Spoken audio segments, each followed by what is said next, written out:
ये आपका 2021 में बेटा आपने इंजीनियरिंग करी और फिर उसके बाद 25 में आपका सिलेक्शन हुआ है।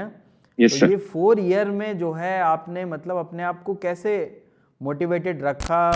और दूसरा जो पढ़ाया जाता है इसमें, जैसे आपको क्या पढ़ना है वही नहीं पता, पहली बात। तो फिर आप टारगेट कैसे करेंगे एग्जाम को? तो ऑब्जेक्टिव जो हुआ था उसी का मैं स्ट्रेटेजी बताता हूँ। बिल्कुल। मैं बहुत ही रूरल से हूँ, अगर आप सोचेंगे तो ढूंढ भी नहीं पाएंगे अभी मैप में, अगर लोकेशन बताऊंगा तो। आपको अपने अंदर झांकना होगा सबसे पहली बात। तो जब मैं कर सकता हूँ तो आप सब भी कर सकते हैं।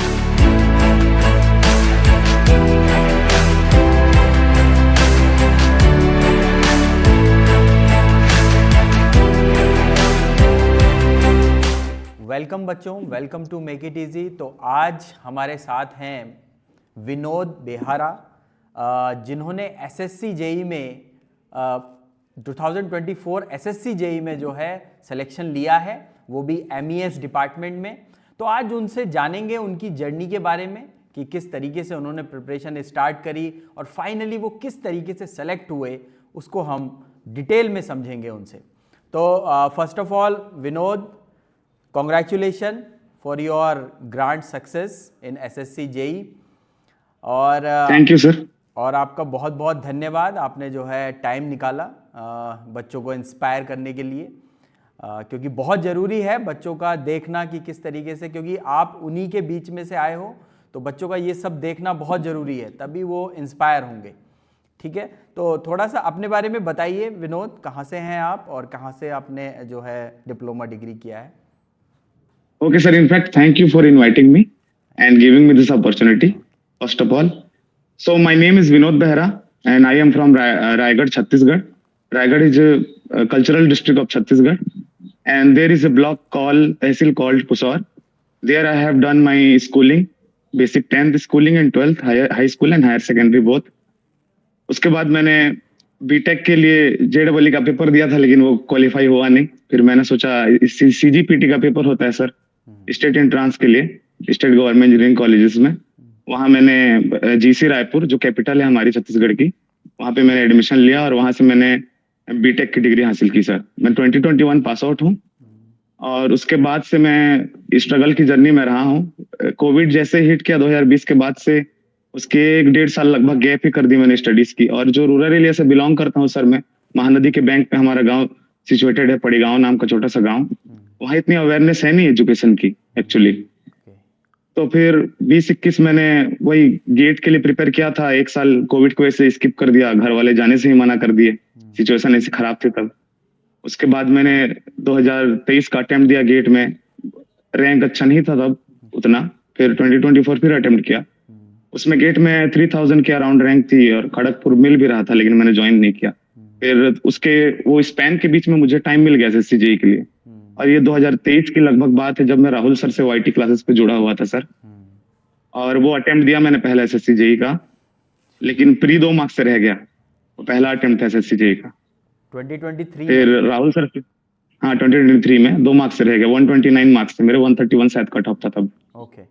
उसके बाद राहुल सर से थोड़ी बात हुई और उन्होंने कहा कि ठीक है, ऐसे जो भी अप्रोच करना है उसके लिए पहले तुमको सिलेबस देखना पड़ेगा, गेट से बहुत ही डिफरेंट है ये एग्जाम, बोले सर। उसके बाद मैंने 2024 में फिर से अटेम्प्ट दिया, प्री क्लियर हुआ। उसके बाद सर से रिक्वेस्ट की कि सर मेंस का बैच लेके आइए, हेल्प होगी थोड़ी, क्योंकि हम गेट से आ रहे थे सर। तो पावर प्लांट और ये आरएसी और जो आईसी इंजन के टॉपिक्स होते हैं वो एप्लीकेशन ओरिएंटेड होते हैं एसएससी जेई में, गेट से बहुत ही डिफरेंट। फिर सर से बैच लिया, मेंस प्रैक्टिस करवाया सर ने, और मेंस भी क्लियर हो गया। सर ने बहुत अच्छा पढ़ाया और उसके बाद यही है जो रिजल्ट है, सिलेक्टेड हो गया मैं उसके बाद। अच्छा, हाँ मतलब जो देखो, बहुत अच्छी आपने बात बताई कि थोड़ा सा चीज़ों को अलग तरीके से पढ़ना पड़ता है। अगर आप गेट की तैयारी कर रहे हो वो थोड़ी डिफरेंट है, और बाकी एसएससी जेई की तैयारी जो है थोड़ी डिफरेंट है। तो वो चीज़ Yes, भी sir. बहुत अच्छी आपने बताई यहाँ पर, क्योंकि बच्चे थोड़ा कंफ्यूज हो जाते हैं, वो सोचते हैं कि मैंने गेट की कर रखी है तो एसएससी जेई भी क्रैक कर लूँगा। थोड़ा सा पावर प्लांट और आईसी इंजन कम है गेट में, और यहाँ पे जो है ज़्यादा है, मतलब बॉयलर वगैरह ये सब आ जाएंगे वहाँ पे तो सिंपल न्यूमेरिकल Yes, sir. पूछा जाता है गेट में, और यहाँ पे क्या है कि Yes, sir. आपसे थ्योरी पूछी जाएगी। आपको बताना पड़ेगा कौन सा बॉयलर है, क्या चीज़ें हैं अंदर उसके, तो वो सारी चीज़ें हाँ डायरेक्ट सर। वहाँ पूछी जाती हैं। जो जनरली जो बीटेक के बच्चे जो बीटेक के बाद जो है तैयारी करते हैं वो मतलब इसको ज़्यादा ध्यान नहीं देते इन चीज़ों पे, तो वो यस सर। सही बात आपने बताई है ये चीज़। अच्छा, जैसे ये आपका 2021 में बेटा आपने इंजीनियरिंग करी और फिर उसके बाद 25 में आपका सिलेक्शन हुआ, तो मतलब yes it's sir. Been I think 4 years हैं। तो यस सर। ये 4 ईयर में जो है आपने मतलब अपने आप को कैसे मोटिवेटेड रखा, मतलब आप आफ्टर सो मैनी फेलियर्स जो आपने देखे, तो आपने अपने आप को मोटिवेट कैसे रखा? क्योंकि जो मतलब सब कुछ सही है, जब सिलेक्शन हो जाता है तो सब अच्छा अच्छा लगता है हमें, बट वो जो यस पीरियड सर। है ना वो आपको ही पता है आपने कैसे इस चीज़ को ओवरकम करा होगा या क्या क्या आपने चीज़ें करी, वो थोड़ा बताओ, क्योंकि ये बच्चों को बहुत डिफ़िकल्ट फेज़ होता है और बच्चों को पता होना बहुत ज़रूरी है। ओके सर, तो इसके लिए सबसे पहले ये बताना चाहूंगा कि मैं बचपन से ही मेरिटियस स्टूडेंट था शुरू से ही। तो एक बेंचमार्क मैंने खुद के लिए पहले से ही सेट कर लिया था। जब जैसे मैं बीटेक पास आउट हुआ उसके बाद 2-3 साल जैसे ही गैप हुए, तो मुझे लगा कि जो स्टैंडर्ड मैंने सेट किया है ये तो मेरे मतलब जो स्टैंडर्ड सेट किया है उसके नीचे जा रहा हूँ मैं, और ये सुनने को भी मिलता था लोगों से। तो फिर वो स्ट्राइक किया सर अंदर से अच्छा। कि नहीं, ऐसा ऐसा नहीं चलेगा, मोटिवेटेड रहना पड़ेगा और करना पड़ेगा। तो वो जो स्पार्क जो था, मैंने जो 12th के 10th के जो भी बोर्ड में क्रिएट किया था, वो जो अचीवमेंट था वो मेरे पीछे अपने आप मोटिवेशन डाल रहा था सर। और मैं एक्चुअली बता दूं कि इकोनॉमिकली उतने हम लोग फ्रीडम नहीं है, मतलब उतना अच्छा इनकम का सोर्स नहीं है। वो भी एक मोटिवेशन था कि अगर क्रैक हो जाए तो थोड़ी परिस्थिति भी ठीक हो जाए, और भाई भी है एक छोटा सा, तो उसके भी एजुकेशन के लिए हेल्प हो जाए आगे। तो मोटिवेशन का तो बहुत सारा सोर्स था सर। अच्छा। मेनली तो पेरेंट्स ही मानूंगा मैं, वो हमेशा बैक करते रहे, सपोर्ट करते रहे। तो बस यही था मोटिवेशन सर, कि आप अपना ही स्टैंडर्ड सेट करो, अगर उस पर मेंटेन ना रह पाए तो फिर क्या ही बात। बिल्कुल बिल्कुल बिल्कुल। देखो कई बार हम जो परिस्थितियों को मतलब ऑब्स्ट्रैक्शन मान लेते हैं, हम लोग ये यस सर। सोचते हैं कि ये, और आपने उसको मोटिवेशन में कन्वर्ट कर दिया। मतलब यस सर। आपको लगा कि चलो भाई मेरे माता पिताजी का इकोनॉमिक बैकग्राउंड अच्छा नहीं है, तो आप, कई लोग क्या यस करते हैं, सर। अरे यार मेरे को ये फैसिलिटी नहीं मिल रही, मेरे को वो फैसिलिटी नहीं मिल रही, अब मेरा कहाँ सिलेक्शन। आपने उस चीज़ को पॉजिटिव लिया, उन्होंने कहा देखो भाई मेरे को इस चीज़ को सुधारना है तो मुझे और यस मेहनत सर। करनी है। तो ये चीज़ बहुत अच्छी है, आप मतलब जो दिक्कतें हैं उसको ही अपना मोटिवेशन मान रहे हैं। तो बच्चों ये बहुत अच्छे से आप लोगों को समझना है कि दिक्कतों से ही मोटिवेशन आपको मिलेगा। आप ये सोचें कि हर चीज़ मेरे को मिल जाए, क्योंकि हर बंदा प्रिविलेज नहीं होता, हर चीज़, हर बंदे के सर्कमस्टेंसेस अलग होते हैं, तो उस चीज़ को समझना बहुत ज़रूरी है। तो आपने बहुत अच्छी बात बताई बेटा। अच्छा, एक मैं ये पूछना चाहूँगा, हमारे मेक इट ईजी में आपको जो है क्या मतलब चीज़ें क्या आपको अलग लगी और प्लेटफॉर्म से, क्या अच्छा लगा आपको, और क्या आपको लगा कि हमें जो है थोड़ा सा इम्प्रूव करना चाहिए? तो दोनों चीज़ें मैं आपसे पूछना चाहूँगा। ओके सर, तो पहले मैं एडवांटेज की तरफ बात करना बिल्कुल चाहूंगा मेक इट इजी की। बिल्कुल। तो पहला पॉइंट ये है कि सर ये मैकेनिकल ओरिएंटेड कोचिंग है, जी। Purely mechanical oriented.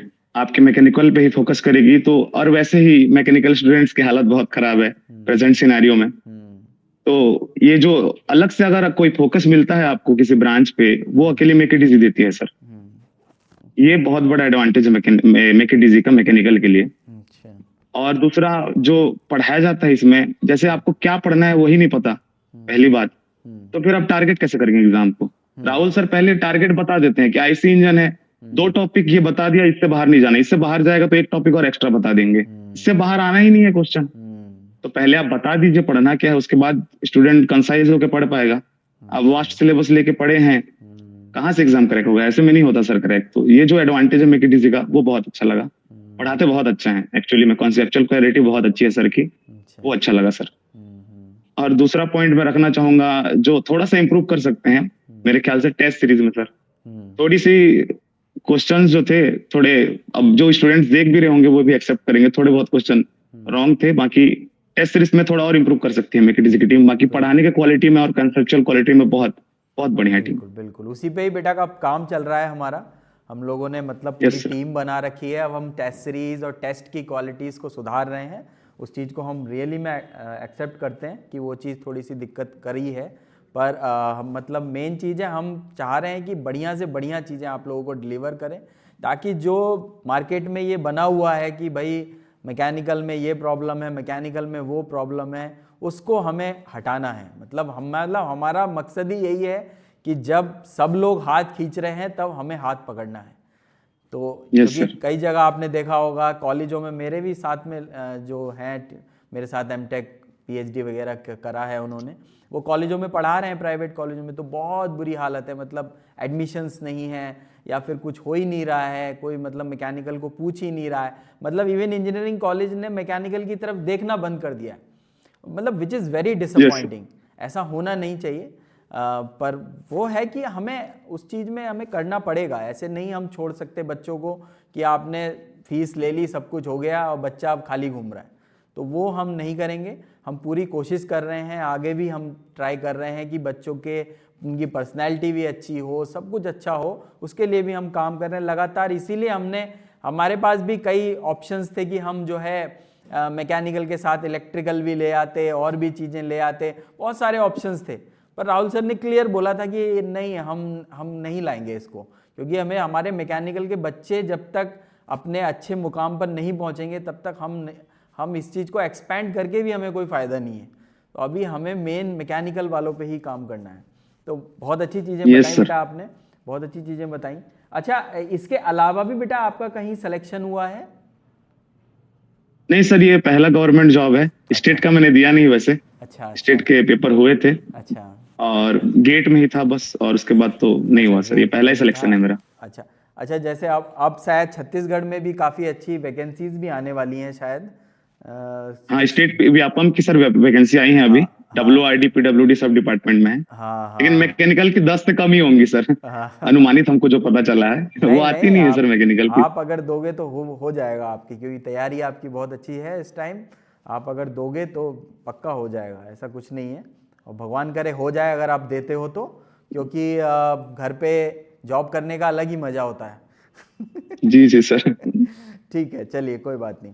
अच्छा, आपका मतलब क्या था प्रिपरेशन का स्ट्रैटेजी, क्या था? पहले आप प्री का स्ट्रैटेजी बताइए मेरे को कि प्री में आपने किस तरीके से स्ट्रैटेजी बनाई थी, और फिर मेंस के लिए, क्योंकि अब दोनों ऑब्जेक्टिव हैं। पहले सब्जेक्टिव हुआ करता था, अब जो है ऑब्जेक्टिव है ना? तो दोनों ही ऑब्जेक्टिव हैं। तो क्या डिफरेंस था? पहले प्री का स्ट्रैटेजी बताओ, फिर मेंस का बताओ। Okay sir.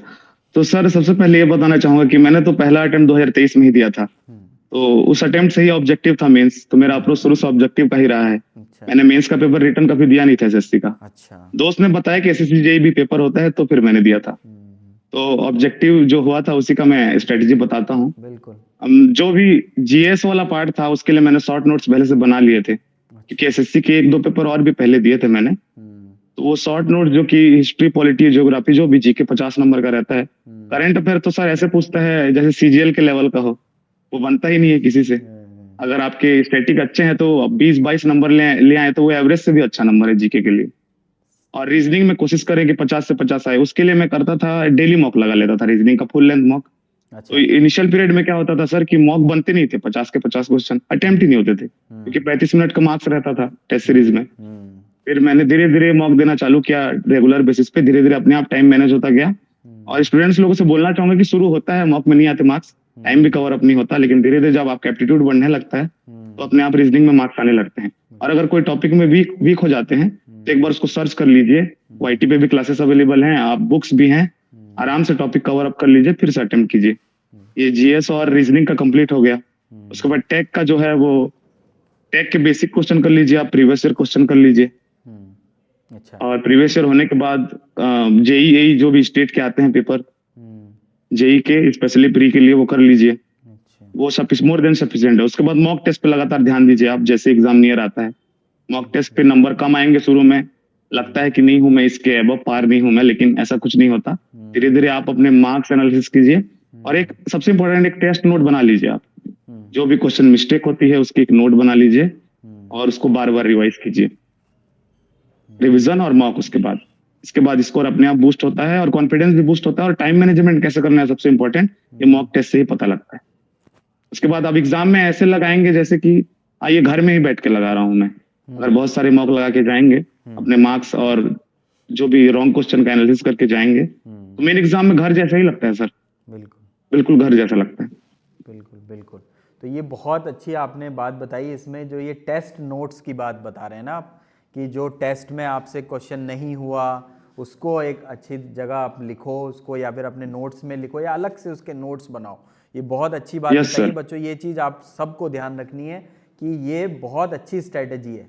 अगर आप ऐसा करते हो तो बहुत मतलब आपको फ़ायदा मिलेगा, क्योंकि आपको पता है कि मैं यहाँ गलती करता हूँ, यहाँ गलती की है और मेरे को दोबारा उसको रिपीट नहीं करना। और मल्टीपल टाइम्स जब उसको रिवाइज कर लोगे तो गलत होने के चांसेस ख़त्म हो जाएंगे। तो ये बहुत अच्छी स्ट्रेटेजी आपने बताई। अच्छा, ये सारी चीज़ आपने उसके लिए फॉलो करी प्री के लिए?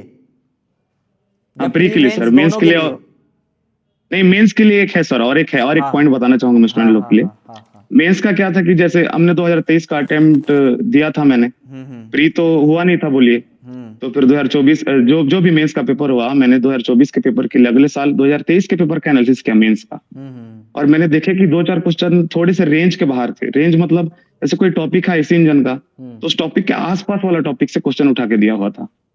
तो मैंने क्या किया, बुक्स निकाले थोड़े बहुत, और जो भी क्लास नोट्स थे उसके आसपास के टॉपिक्स भी कवर अप किए, और उसके 2-4 क्वेश्चन भी ढूंढे, उसको भी बनाए, और वो बहुत काम आया इस बार के मेंस में। तो पेपर एनालिसिस करना बहुत जरूरी है पिछले पेपर का। एसएससी सोच क्या रही है उसको पकड़ना बहुत जरूरी है। फिर इसके बाद ये पेपर में आसानी से स्कोर हो गया सर। बिल्कुल बिल्कुल, मेंस का स्ट्रेटेजी था। अच्छा आपका स्कोर कितना था टोटल? सर प्री में इस बार आई थिंक 140 थे, और मेंस में 279 रॉ थे। अभी फाइनल आंसर की तो आई नहीं है, अभी जब इंटरव्यू हो रहा है तो आएगी कुछ दिनों में। तो लेकिन मार्क्स बढ़े हैं सर, क्योंकि मेरा एमईएस यूआर से क्वालिफाई हुआ है। मेंस में मार्क्स बढ़े हैं, 279 से शायद 283-82 हुआ है आउट ऑफ 300। इतना हुआ होगा, तो वो फाइनल आंसर के आने के बाद पता चलेगी। अच्छा, गुड गुड गुड। टोटल 418.83, 418.83 के आसपास बन रहे थे, लेकिन एमईएस यूआर का कट ऑफ इस बार 421.23 गया है। मेरे 421 से ऊपर ही मार्क्स रहे होंगे। अच्छा, तो ठीक है। तो बच्चों थोड़ा सा इससे भी आप अंदाज़ा लगा सकते हैं कि किस तरीके से जो है विनोद ने यहाँ पर सक्सेस ली है। तो मार्क्स का भी पता होना चाहिए आपको कि टॉपर किस तरीके से मार्क्स को ध्यान में रखकर आगे जो है बढ़ते हैं। और अच्छा, आपको जब आप प्रिपरेशन कर रहे थे तब आपने ये सोचा था कि इस बार मेरा हो जाएगा, कहीं लगा था आपको? प्री के बाद तो सर ठान ही लिया था कर लेना है, हो जाएगा, क्योंकि पिछले बार मेंस का पेपर एनालिसिस किया था, तो ये तो हो जाना चाहिए। गेट लेवल से तो बहुत ही नीचे है ये तो आराम से कर लेंगे। आ गया था कॉन्फिडेंस अंदर से, और अचानक से वैकेंसी की भी नोटिस आ गई सर कि प्री के बाद वैकेंसी इंक्रीज हो गई। अब जो लोग फॉर्म नहीं भरे थे वो लोग दोस्त पछता रहे थे, एसएससी जेईई वैकेंसी नहीं देती है, इस बार बहुत वैकेंसी दे दी एमईएस में, तो और कॉन्फिडेंस आ गया सर। अब तो करना ही है, अब तो एक सीट लेनी है कुछ भी करके। नहीं, बहुत अच्छी चीज़ है, आप जो है समझ गए कि किस तरीके से चीज़ें करनी है। और वही है ना, पढ़ के ही कॉन्फिडेंस आता है। अगर आप पढ़ोगे नहीं ना तो वो कॉन्फिडेंस नहीं आएगा। अब आप कोसते रहो कि ये नहीं हुआ, वो नहीं हुआ, ऐसा क्यों हुआ, वैसा क्यों हुआ, ये थोड़ा सा मतलब। अच्छा, मैं एज ए टीचर ही आपसे एक बात ये पूछना चाह रहा हूँ, बच्चे आजकल एक अलग तरीके से, आप क्योंकि आपकी भी माइंडसेट उसी तरीके का है, तो मतलब उन्हीं के बीच के हो आप भी, तो मैं ये पूछना चाहता हूँ बेटा, ये फालतू की चीज़ों पे हमारे बच्चे आजकल ज़्यादा ध्यान देते हैं रादर देन कि ये क्यों नहीं हुआ, यहाँ पे ये चीज़ क्यों नहीं हो रही, क्यों नहीं वैकेंसी आ रही, क्यों नहीं ये हो रहा। अरे यार, अपनी पढ़ाई पे मेन ध्यान दो। जब भी वैकेंसी आएगी आपको पता ही नहीं लगेगा, और जब आ जाएगी तो फिर जैसे आपने बताया कि आज बच्चे पछता रहे थे। तो मतलब आपको क्या लगता है, बच्चों को मतलब ये चीज़ नहीं करनी चाहिए ना? मैं तो समझा के थक गया हूँ आप थोड़ा सा बच्चों को बताइए बेटा कि इस चीज़ पे मत ध्यान दो, अपनी प्रिपरेशन पे ध्यान दो। मेन है, अपनी प्रिपरेशन बढ़िया रखोगे तो आपका हो ही जाएगा। यस सर, तो इस बारे में एक बात बोलना चाहूंगा मैं सर। जहां से मैं बिलोंग करता हूँ इस एरिया में लोग ये समझते हैं कि पैसे देकर नौकरी लगती है। हाँ, पैसे देकर नौकरी लगती है, घूस खिलाना पड़ता है, ये सब की बातें होती हैं। लेकिन मैं बताता हूँ कि आप इंजीनियरिंग कर रहे हैं और आप किसी कंपटीशन एग्जाम के लेवल पे नहीं पहुंच रहे हैं, तो पहले आप अपने उस लेवल को लेके ऊपर जाइए। बिल्कुल। वो लेवल क्रॉस होगा, फिर अपने आप एग्जाम क्रॉस हो जाएगा सर। हम्म, तो वो समझना बहुत जरूरी है। लोग समझते हैं कि इंजीनियरिंग में कुछ नहीं है, लेकिन ऐसा कुछ नहीं है सर। आपको अपना लेवल बढ़ाना पड़ेगा, बस ये इतनी सी बात है। हम्म, और ये बहाने से कुछ नहीं होते। ठीक है, समझ में आता है सिलेक्शन नहीं होता है, हमारा भी नहीं हुआ था पिछली बार, लेकिन अगली बार अटेम्प्ट हार्ड करके आए, तो आप भी अगली बार फिर से अटेम्प्ट कीजिए हार्ड। कंपटीशन बढ़ता जा रहा है, कट ऑफ भी बढ़ती जा रही है। वही वही थोड़ा थोड़ा मतलब मोटिवेट एक्सक्यूजेस करिए देना अपने आप कम को। करें, एक्सक्यूजेस देना कम करें। ठीक है, अब भाई जैसी भी सिचुएशन है हमें ही फेस करनी है, कोई और नहीं आएगा फेस करने के लिए। अब मैं ये यस सोचने सर। लगूं कि जी पहले तो बीएचईएल में 800 वैकेंसी आया करती थी, अब क्यों नहीं आ रही, तो ये मतलब मेरे मेरे परव्यू से तो बाहर है ना ये चीज़। मैं तो नहीं उसको कर सकता कि अब क्यों नहीं आ रही है, क्या नहीं कर रही हैं। अच्छा, बच्चे आजकल यही चीज़ ज़्यादा देखते हैं कि भाई कि क्या क्यों नहीं आ रही हैं वैकेंसी, क्या प्रॉब्लम है, मतलब उसका बच्चे से कोई सरोकार है कि वो क्यों नहीं आ रही हैं, वहाँ मंत्रालय में क्या हो रहा है, वहाँ पे पावर मिनिस्ट्री में क्या चीज़ चल रही है, या और वो एसएससी जेई वाले क्या सोच रहे हैं। तो मतलब आप ये सोचो, मतलब बच्चे इतना देखते हैं उस चीज़ को, इतना ज़्यादा अपना टाइम वेस्ट करते हैं, वो मेरे को समझ ही नहीं आता है मैंने कि क्या क्या कर रहे हैं। इसी वजह से जितने भी हमारे एजुकेटर हैं हमारे ऑनलाइन, इसमें सब ऐसी ही चीज़ें बनाते हैं। पढ़ाई तो मतलब बच्चे को करनी ही नहीं है। आप अगर पढ़ाई की बात करोगे तो उसे इंटरेस्ट नहीं है, उसे इंटरेस्ट यही है कि ये क्यों नहीं हुआ, ये कैसे हुआ, ऐसा क्यों बोला गया। तो वो थोड़ा सा मतलब बच्चे को नहीं करना चाहिए मेरे हिसाब से। ये इन चीज़ों को छोड़ के, जैसे आपने बिल्कुल कॉन्सेंट्रेटेड पढ़ाई करी कि मेरे को ये चीज़ करनी है, मेरे को ये चीज़ करनी है, मेरे को ये चीज़ करनी है, तो बहुत सही आपने ये स्ट्रैटेजी अपनाई, बहुत अच्छा लगा। अच्छा, एक चीज़ और लास्ट में आपसे ये पूछना चाहूँगा कि यस सर। जैसे कि टेक्निकल्स कुछ सब्जेक्ट होते हैं और कुछ और भी एग्ज़ाम्स होते हैं। ऐसा तो है नहीं कि आपने केवल एसएससी जेई को ही टारगेट किया होगा, आपके पास ये भी सोचा होगा कि नहीं ये भी मैं रखूँगा अगर मैं मान लो यस नहीं सर। होता है। तो आपने कोई और भी एग्ज़ाम्स को टारगेट किया और आपने उन सबको साथ में लेने के लिए क्या स्ट्रेटेजी बना रखी थी? अगर मान लो यहाँ नहीं होता है या कुछ छोटा ऊपर नीचे हो जाता है, तो आपने क्या बैकअप प्लान बी जो जनरली बच्चे बनाते हैं, उसका कुछ था आपके दिमाग में? सर एक्चुअली प्राइवेट का जो है यहाँ पे मिल जाता वो मुझे, बड़े बड़े जैसे कि रायगढ़ में जेएसपी है, जिंदल स्टील है, एमएसपी है, यहाँ बड़े बड़े हैं। यहाँ पे जीटी के पोस्ट पे कम पैकेज में मिल जाता जॉब। जॉब की टेंशन थी नहीं शुरू से वैसे ही, अच्छा, लेकिन घर वाले चाहते थे कि आप गवर्नमेंट में एफर्ट करो, बिल्कुल। आपके पास थोड़ा पोटेंशियल है, बचपन से देख रहे हैं, तो आप थोड़ा ट्राई कीजिए, आपका हो जाएगा। पापा हमेशा बैक करते थे, तो यही था सर एक्चुअली में। और बैकअप प्लान के तौर पे बोलूं तो बी और भी पीएसयू थे जो गेट में तैयारी कर रहा था, तो उनके एग्जाम हो जाते थे बढ़िया से। अच्छा, तो इस बार भी वही था कि अगर एसएससी जेई नहीं हुआ तो पीएसयू के जो शॉर्ट नोटिस थोड़े बहुत आ चुके थे, उनके लिए डेट वेट आएगी तो उनके लिए साथ में प्रिपेयर करेंगे। अभी बीईएल की फॉर्म मैंने स्किप कर दी सर एग्जाम, अच्छा। और मैं अभी इंजीनियरिंग सर्विसेज के लिए जाऊंगा। उम्मीद है कि उसमें भी अच्छा कर पाऊं। अच्छा, गेट तो का बस भी यही है दिया था सर, आपने क्लियर इस विजन बार? रखना है। Sorry sir. गेट का एग्जाम भी दिया था? 2024 दिया था सर मैंने। इस बार का नहीं दिया? नहीं, इस बार स्किप कर दिया सर। इस बार पूरा कॉन्फिडेंट था सर मेंस होने के बाद। अच्छा अच्छा, इस बार एसएससी ही निकालना है। Yes sir. ठीक ठीक ठीक ठीक, बहुत बढ़िया। मतलब देखो, क्लैरिटी बहुत ज़रूरी है बेटा। क्लैरिटी अगर आपको है ना कि मैं कर लूँगा, तो आप पक्का कर लोगे in spite of all yes the sir. Problems. जो कुछ भी दिक्कतें आ रही हैं आप कर लोगे, तो ये कॉन्फिडेंस जो आपका दिखाई दे रहा है वो बहुत अच्छा है। अच्छा, लास्ट में विनोद, बच्चों के लिए आप क्या संदेश देना चाहेंगे? हमारे जो बच्चे हैं उनके लिए क्या संदेश देना चाहेंगे? और थोड़ा सा आप जो हैं और भी बताइए कि क्यों मेक इट इजी बच्चों को ज्वाइन करना चाहिए। पहले सर आप थोड़ा संदेश ये बता दीजिए, फिर ज्वाइन के लिए बताइए। Okay sir, okay sir. मैं पहले तो बोलना चाहूंगा कि देखिए, मैं आप लोग के बीच में ही से हूँ। मैं बहुत ही रूरल एरिया से हूँ। अगर आप सोचेंगे तो ढूंढ भी नहीं पाएंगे अभी मैप में, अगर लोकेशन बताऊंगा तो ऐसा नहीं है कि कोई अलग से उठ के बनता है इंसान। आपको अपने अंदर झांकना होगा सबसे पहली बात। तो जब मैं कर सकता हूं तो आप सब भी कर सकते हैं।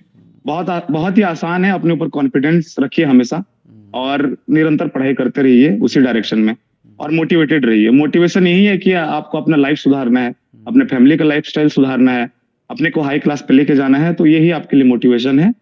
और यही बोलना चाहूंगा बस कि कंटिन्यूटी रखे रहिए, क्योंकि आप 2 महीने पढ़ेंगे, 1 महीने छोड़ देंगे और उस 2 महीने में बहुत पढ़ लिया ऐसा सोचेंगे तो नहीं होने वाला सिलेक्शन। डेली पढ़िए, लेकिन 3 घंटे पढ़िए। 7 घंटे पढ़ के 7 दिन गैप करने का कोई मतलब नहीं है। बिल्कुल। डेली पढ़िए, 3 घंटे पढ़िए, 2 घंटे पढ़िए, कोई दिक्कत नहीं है। कंसिस्टेंसी आ जाती है अपने आप, फिर अपने आप फ्लो ठीक हो जाता है। और आखिरी में बोलना चाहूंगा कि ये सोनली मैकेनिकल के ऊपर जो इन्वेस्ट कर रही है मैकेडीजी की टीम अपने एफर्ट्स, वो उसका आउटपुट बहुत ही बढ़िया है। मैं भी हिस्सा रह चुका हूँ, इसलिए मैं बोल रहा हूँ। मैं बहुत ही छोटे से गांव से हूँ, मुझे तो पता भी नहीं था। राहुल सर से फ्री यूट्यूब क्लासेस पे मेरी मुलाकात हुई थी। तो मैं बोलना चाहूंगा कि आपको बहुत हेल्प मिलेगा। एक बार अगर आपसे नहीं हो रहा है कोर्स कंप्लीट खुद से, तो फुल कोर्स भी ले सकते हैं सर से। वो एक एक चीज, एक एक टॉपिक आसानी से आपको बता देंगे और आपके समझ में भी आ जाएगी। ये बोलना चाहूंगा कि बहुत बढ़िया साथ दिया फैकल्टीज ने, और बढ़िया, बहुत बढ़िया पढ़ाते हैं सब मैकेडीजी के फैकल्टी। नहीं, ठीक है, हमारा तो जो एफर्ट था, लेकिन आपका एफर्ट जो है वो बहुत अच्छा था, बहुत बढ़िया एफर्ट था। क्योंकि टीचर 20% दे सकता है, पर जो 80% बच्चे ने ही करना है, और वो आपने बहुत अच्छे से किया, और इसी के लिए उसको आपको जो है बहुत बहुत बधाई। और सबसे पहले मैं थोड़ा आपको धन्यवाद भी ज़रूर करूँगा इस चीज़ के लिए कि लास्ट में, क्योंकि जो है आपने जो है टाइम निकाला, और भगवान करे आप और भी अच्छी जो भी आपका सपना है, और भी अच्छी जगह जाने की अगर आपकी इच्छा है तो वहाँ पर भी जाएं, और जो आप चाहते हैं अपने जीवन में वो उसको अचीव करें। चलिए बच्चे, thank you sir. Very much.